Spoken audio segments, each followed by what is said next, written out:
বন্ধুরা, good morning. আশা করছি সবাই ভালো আছো আর আমিও খুব ভালো আছি। আবার একটা নতুন ভিডিওতে তোমাদের সবাইকে স্বাগত। তো সকালবেলায় ঘুম থেকে উঠে যেটা প্রথমেই কাজ করতে হয় সেটা হচ্ছে ঘরের জানালাগুলো সব পর্দা টর্দা সব সরিয়ে দিতে হয়, কারণ যাতে পর্যাপ্ত পরিমাণে রোদ ঢুকতে পারে। ঘরের মধ্যে কিন্তু যত দরজা জানালা খোলা থাকে, হাওয়া বাতাস খেলে ততই কিন্তু ঘরের মধ্যে পজিটিভ এনার্জিটা বেশি কাজ করে, গুমোট ভাবটা থাকে না। আর গুমোট ভাব থাকলেই কিন্তু যত নেগেটিভিটি। সেরকমভাবে প্রকৃতির সাথেও কিন্তু আমাদের মনের অনেকটা মিল থাকে। তুমি যতটা নিজের মধ্যে কথা গুমোটভাবে রাখবে তত কিন্তু তোমার শরীরের অসুস্থতা বাড়বে, রোগ বাসা বাঁধবে।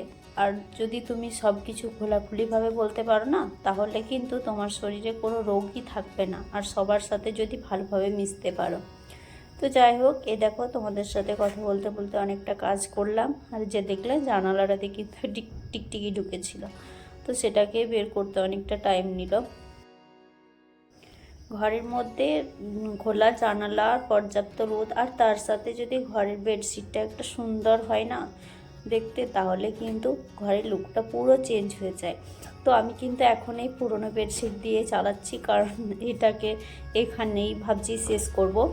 এই মাসটা চলে যাক, তারপর ওখানে গিয়ে আবার নতুন পাতবো। কারণ নতুন বেডশিটটা পাতছিলাম, কি হয়েছে বলো তো, ওটাতে না প্রচণ্ড গরম লাগছে এখন। আর এখন মাঝে মধ্যে বৃষ্টি হলেও কিন্তু গরমটা কমছে না। এখনো পর্যন্ত এতটাই গরম যে এখনো সবারই কুলার এসি চলছে, ফ্যানের কিছুই কাজ হচ্ছে না।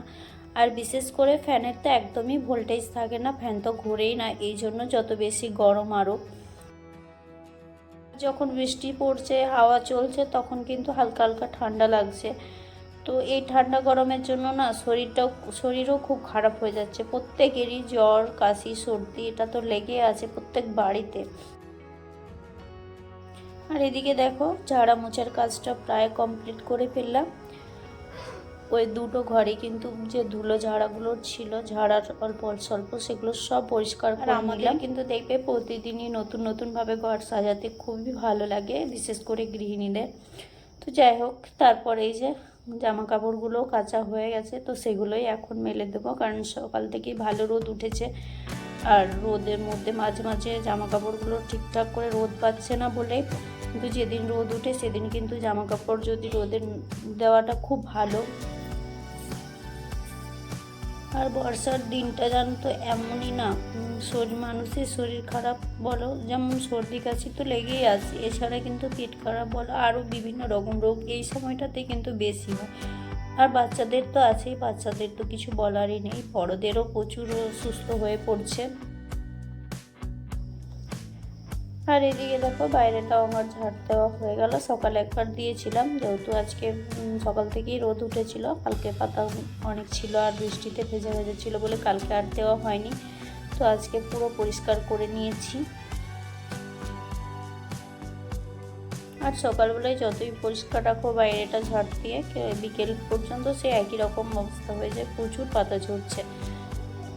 আর এখন ভেজা ভেজা মাটি, এই জন্য কেঁচো, বিভিন্ন রকম পোকা, চারিদিকে উৎপাত। তো দরজা তো খোলা রাখাই যায় না একদম। আর দরজার নিচেও দেখবে রাবার দিয়ে বন্ধ করা আছে, কারণ ওইগুলো দিয়ে অনেক সাপ ঢুকে যায়, প্রচুর সাপ বেরোচ্ছে এখন।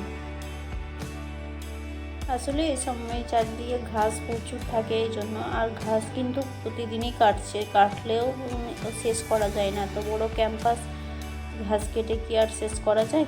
তো এইদিকে দেখো, আমার কিন্তু বোতলের মধ্যে জলগুলো ভরা হয়ে গেল ঘর পরিষ্কার করার পরে। যে এই যেগুলো কাজগুলো থাকে সেগুলো সব প্রায় সেরে নিলাম। কিচেনের মধ্যে যে কাজগুলো থাকে সেগুলো সব সেরে নিচ্ছি, যেগুলো ধরুন শেষ হয়ে গেছে, ঢালা হয়নি। আমি কিন্তু একবারে কোনো কিছু ঢালি না, অল্প অল্প করে সব কিছু ঢালি, আর যখন যেটা শেষ হয় তখন সেটাই ঢেলে রাখি।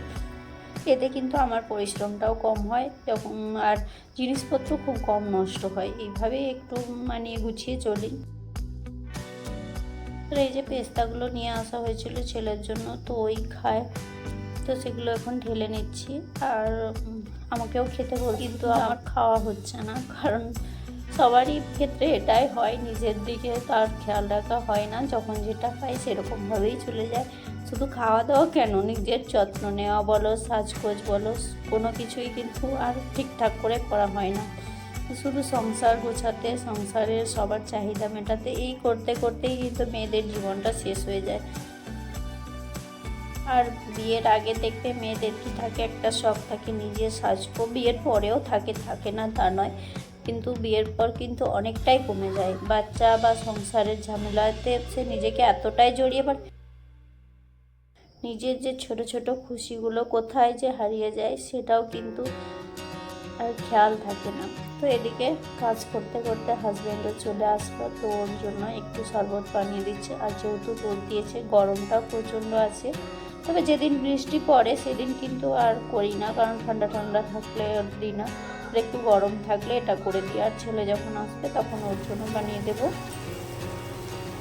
আর আমরা কিন্তু দেখবে নিজের সাজগোজের জিনিসের থেকে বেশি সংসারের জিনিস, সংসার সাজানোর জিনিস কিনতেই পছন্দ করি। এটা কিন্তু প্রত্যেক মেয়ের ক্ষেত্রেই হয়, তবুও মেয়েদের একটা শখ থাকে রকম রকম শাড়ি বা গয়না, এটা তো আছেই, কিন্তু সবাই কিন্তু একটা দেখবে লিমিটের মধ্যে কাজ করে। ওগুলো তো প্রয়োজনীয় দরকার, ওগুলো করারও দরকার আছে, অসময়ে কিন্তু কাজেও লাগে গয়নাকাটি কিনে রাখলে। সংসার সাজাতে গোছাতে গিয়ে একদম যারা শূন্য থেকে শুরু করে না, তাদের ক্ষেত্রেও দেখবে ঘরের মধ্যে এত এত জিনিস হয়ে যায় না, সেই জিনিসগুলো আবার রাখার নিয়ে অনেক ঝামেলা হয়ে যায়। আর আমাদের মতো যারা আছে তাদের তো এখান থেকে অন্য জায়গায় জিনিসপত্র নিয়ে যাওয়ার একটা অসুবিধা হয়, সেই জন্যই কিন্তু কিনতে পারে না। তো তোমাদের সাথে অনেক গল্প করে নিলাম, আর আমার কাজকর্মও কিন্তু কমপ্লিট হয়ে গেল, অনেক কাজ করে নিলাম, তাই আজকের সব কাজই হয়ে গেল। আর আজকে যেহেতু সোমবার, তাই পুজো আছে, তো এখন স্নান করে পুজোটা সেরে নেব। তো এখনকার মতো সবাইকে টাটা বাই বাই, সবাই ভালো থেকো, সুস্থ থেকো। আর প্রতিদিনের মতো আজও বলছি, যদি ভিডিওটা ভালো লাগে তাহলে অবশ্যই একটা লাইক করে কমেন্ট করো।